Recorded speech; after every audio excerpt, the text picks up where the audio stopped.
313041017 kelas 5A. Program Studi Pendidikan Bahasa dan Sastra Indonesia Universitas Lampung. Pada kesempatan kali ini saya akan praktik keterampilan 7, mengajar bertanya. Selamat menyaksikan. Assalamualaikum anak-anak. Waalaikumsalam Ibu. Wah, semangat sekali. Selamat pagi semuanya. Selamat pagi Bu. Yuk, sebelum bisa mulai pembelajaran pada hari ini, kita berdoa terlebih dahulu ya. Iya Ibu. Silakan. Semua siap. Untuk memulai pembelajaran pada pagi hari ini kita berdoa sesuai dengan agama masing-masing. Berdoa mulai. Berdoa selesai. Terima kasih Intan. Kira-kira siapa hari ini yang tidak hadir? Ada tidak? Hadir semua Ibu. Hadir semua, tapi Ibu present dulu ya. Intan Hadir Bu. hadir. Nafia Hadir Ibu. hadir. Saneha Hadir. hadir ya. Hadir. Sudah siap belajar hari ini? Sudah. Coba dilihat dulu kanan kirinya itu ada sampah nggak tuh? Saneha, di bawahnya itu ada sampah. Itu ya Bu. Iya. Sudah siap semuanya? Sudah rapikan ya tempat duduknya. Sudah rapi ya, siap. Sudah Bu. Masih ingat tidak kemarin belajar tentang apa? Kemarin kita sudah belajar mengenai mengetahui argumentasi ya, ciri-ciri strukturnya ya. Sekarang kita akan mempelajari analisis teks argumentasi. Nah, sebelum itu Ibu akan membacakan terlebih dahulu tujuan pembelajarannya. Tujuan pembelajaran: setelah mengikuti kegiatan pembelajaran, kalian diharapkan mampu yang pertama menganalisis teks argumentasi, kemudian yang kedua menentukan bagian teks yang menunjukkan argumen kuat dan argumen lemah, kemudian yang terakhir yaitu mengemukakan tanggapan kritis terhadap teks argumentasi. Nah, selanjutnya Ibu punya video, tonton ya. Baik Ibu. Perhatikan.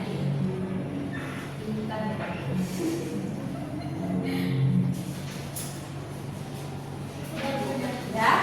Nah, dari video yang sudah kalian tonton, pernah nggak kalian seperti itu? Lagi belajar tapi tiba-tiba main HP? Ya, Bu. Wah, jujur sekali ya kalian ya. Nah, coba kalian pikirkan. Menurut kalian, apakah penggunaan gawai itu lebih banyak manfaatnya atau lebih banyak gangguannya untuk belajar? Kadang-kadang Membantu. Kadang mengganggu. Banyak gangguan. Tapi bergantung sama penggunanya sebenarnya sih Bu. Nah, ya betul, bergantung sama gunanya juga ya. Nah, menarik sekali ada pendapat yang berbeda ya. Nah, hari ini kita akan membaca sebuah teks argumentasi tentang hal itu. Tapi bukan hanya untuk memahami isinya ya, kalian akan menganalisis apakah pendapat penulis yang logis didukung data yang kuat dan apakah teks objeknya. Nah,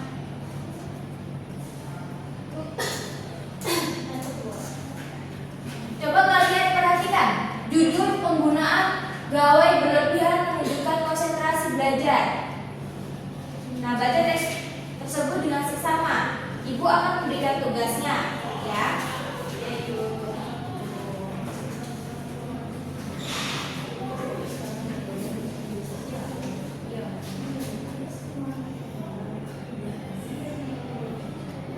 Ini tanggal berapa ya? 14. Tanggal 14 Bu.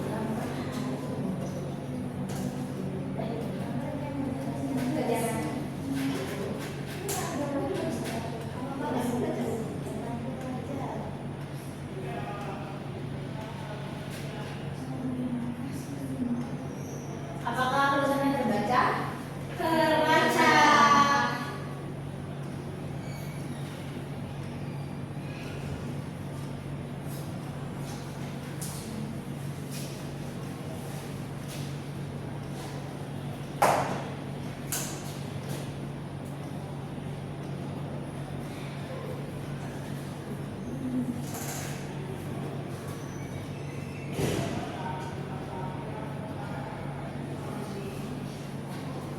Tugasnya bisa sambil dicatat ya anak-anak ya. Baik Bu.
soalnya. Dari teks ini, apakah pendapat penulis logis? Nah, yang kedua, apakah argumennya didukung data yang kuat? Dan yang ketiga adalah apakah teks objektif atau hanya menonjolkan satu sisi saja? Coba, Ibu beri waktu 2 menit ya.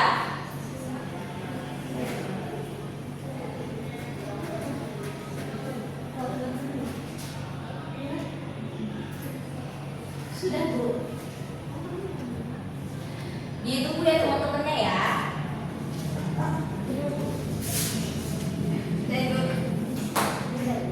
Sudah semua? Sudah.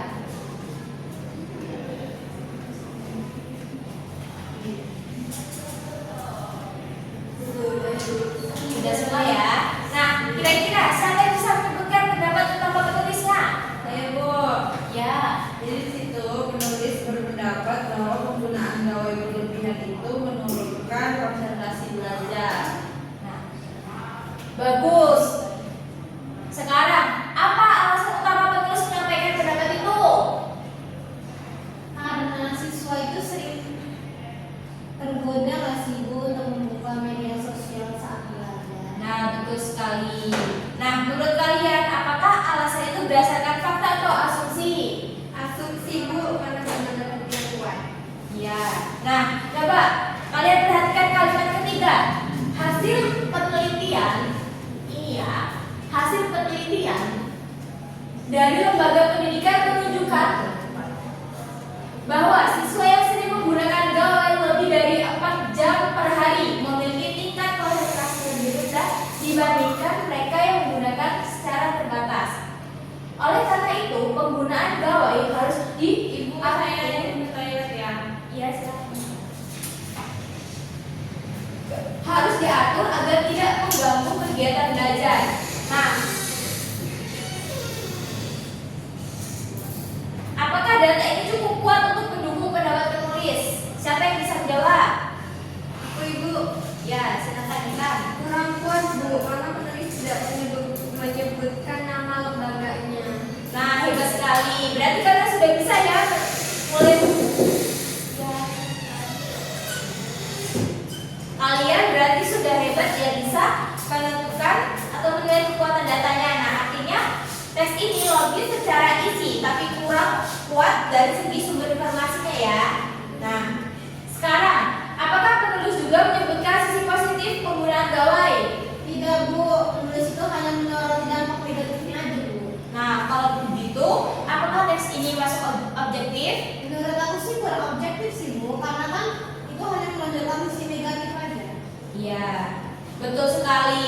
Berarti teks ini kurang seimbang ya, dan itu mempengaruhi kekuatan argumentasinya. Nah, kalau kalian menjadi penulis teks nih, kira-kira apa yang akan kalian lakukan atau kalian ubah agar argumentasinya lebih kuat atau objektif? Ya, silakan Tan.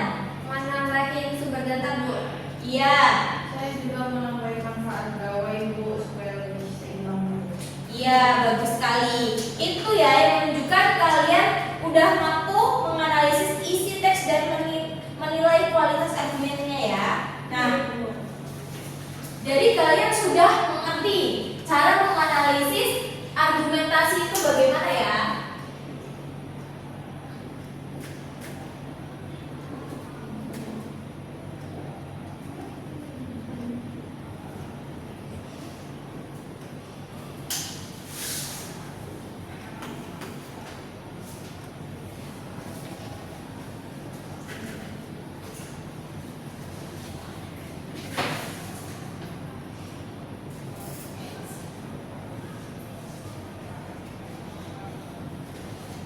Nah, tadi apa aja menganalisis argumentasi itu?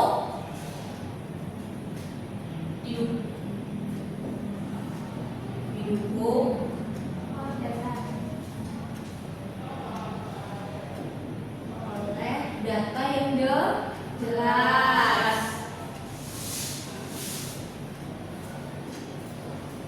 Kemudian menggunakan teks yang logis.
Boleh kalau sekarang?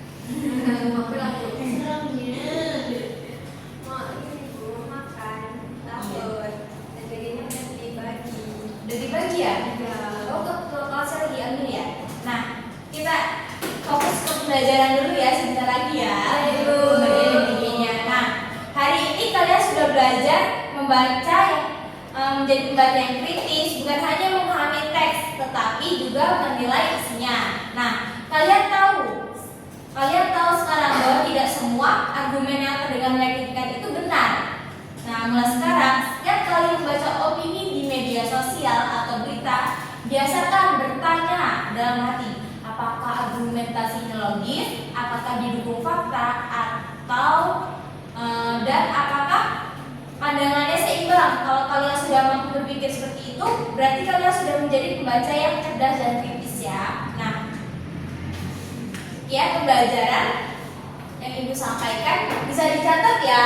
Apa saja pokok-pokok dalam menganalisis argumentasinya. Itu sudah.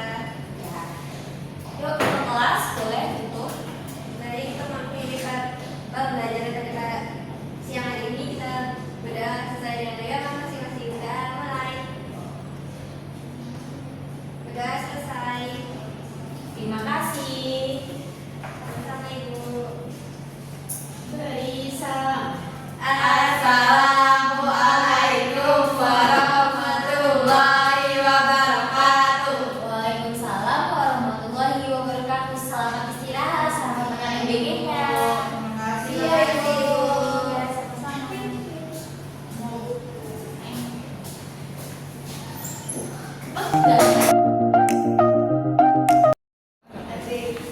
Assalamualaikum warahmatullahi wabarakatuh. Izin memperkenalkan diri, nama saya Novia Fitri Rahmadi dengan NPM terakhir 41 sebagai observasi lisan dari Bella Yulia Pratiwi. Di sini saya akan menyampaikan komponen dan keterampilan yang telah dipraktikkan oleh Bella Yulia Pratiwi.